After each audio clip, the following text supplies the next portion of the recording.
when you can't forgive without conditions being placed upon the forgiveness, that it's really challenging to experience true joy. Absolutely. Yeah. Absolutely. Isn't it? Yeah, and I mean, joy is one of the great markers of freedom. That's It's like, what I how was. do you really show up in your life? And you know, what are the things that feel pleasant in your spirit and in your being? And you can't have that if you're holding on to anger and you're holding on to shame for things that don't even no longer exist. I Like, think that's a great line. yeah, Joy is one of the great markers of freedom. absolutely. And I also know that you believe, and you talk about this in How to Be Free, that resilience is a spiritual principle. Explain Absolutely. that. Yeah, I mean, you think about how we got here. Like, we were born through a resilient effort. The biological makeup of how a sperm reaches an egg, like there's a fight there. Yeah. Yeah, people get into this kind of comparative Olympics where they're like, well, I didn't have it as hard as you, and so I'm not as resilient as you. And I'm like, I didn't go into prison knowing I was resilient. You know, I was faced with adversity that forced me to make a decision of how do I want to live my life? Do I want to forge ahead or do I want to just quit? And what I knew was embedded in my DNA was resistance and struggle and to overcome adversity. And we all have that. We're born with it. You know, sometimes we give it up. We give up agency over how we're going to take a stance on something we believe or care about. But it's so spiritual. And it's the thing about life, you know, as I just mentioned, like you don't get to the other side of these things without having to work for it. Forgiveness, I had to work for that. You know, that idea that people are redeemable, the creator said, you know what, let's see how much you really believe that. I'm going to put the person who shot you right back in your face. I'm going to put the person who shot your brother right back in your face. What do you really believe? And that's the spiritual nature of like really working through something that's very tough. And the opposite of that is I could have went right back into the anger. I could have shrunk right back into the space that didn't allow me to be happy and joyful. And that's the hidden part of the prisons. I know you believe in mentors because you are one Absolutely. to so many people. And one of the great mentors in your life is Ben Horowitz, Yes. who is a very well-known venture capitalist in Silicon Valley and one of the founders of the legendary firm Andreessen Horowitz. And you write about his instrumental guidance in your life. Mm-hmm. Now, some of you may know Ben is the author of 2 New York Times bestsellers, The Hard Thing About Hard Things and What You Do Is Who You Are. Ben is joining us via Zoom. Welcome. Ben. Hi, Ben. Hey, Oprah. How are you? Good to see you, Shaka. Hey, bro. So, Ben, I'm going to ask you to tell the story of how you and Shaka first met. I think I have something to do with that, actually. Hey, you did. So you were screening Belief.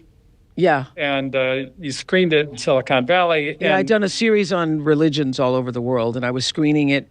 You had been gracious enough to interview me in Silicon Valley. Yeah.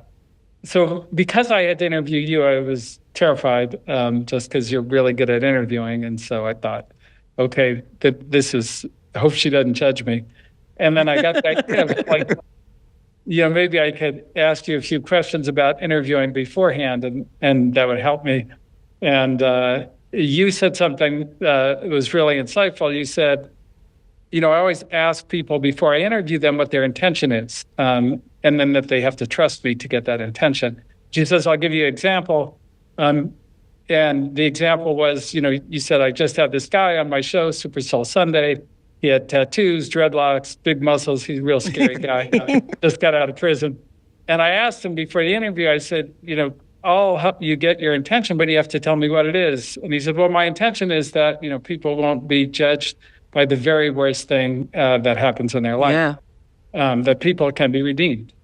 And so then you proceeded to tell about the interview, and it was a story that you just mentioned. That still makes me want to tear up. Yeah. And I told my wife, Felicia, who you know, and she got very excited. So she reached out to your team, got the galley for his book. And so we read the book, and then the next thing I know, she says, I Facebook messaged Shaka, and, he's going to come over to dinner tomorrow night. And I was like, are you crazy? Did you read that book? I was like, that guy was in prison. He's a prison gang member. And so I said, look, we set it at a restaurant.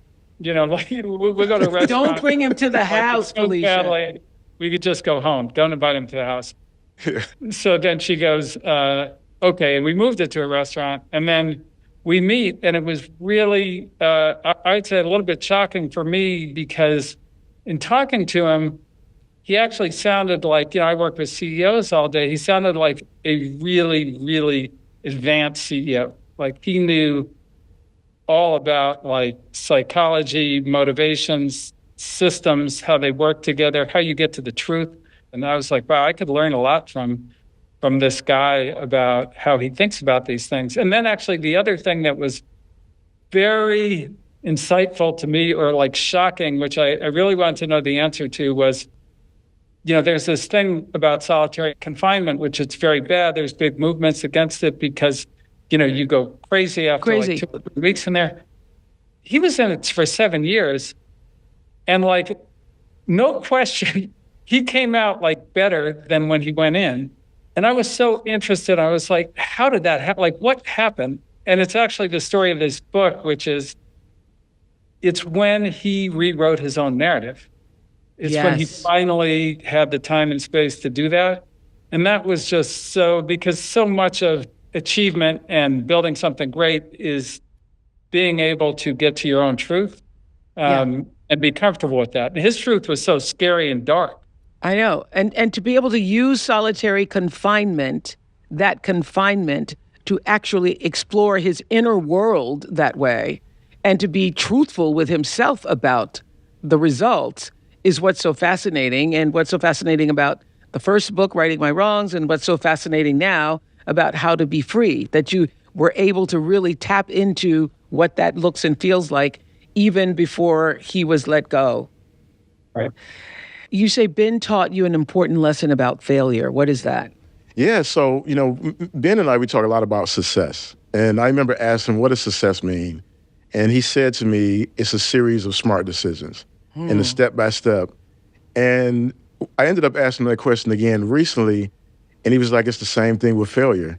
It's a series of steps taken in the opposite direction. And I was like, whoa.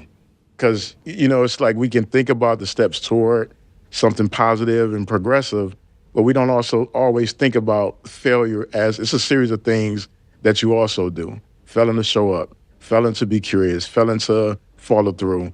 All these things are steps that lead in one very clear direction. You're going to fail. And that was it was so mind-blowing to hear that, his perspective on that. I think what's so mind-blowing is that you had told Felicia, this guy's a real criminal. Don't invite him to the house. Yeah. And now you guys are like best buddies. Well, thank you, Ben, for joining us. Thank you for being a part of it. Thank you.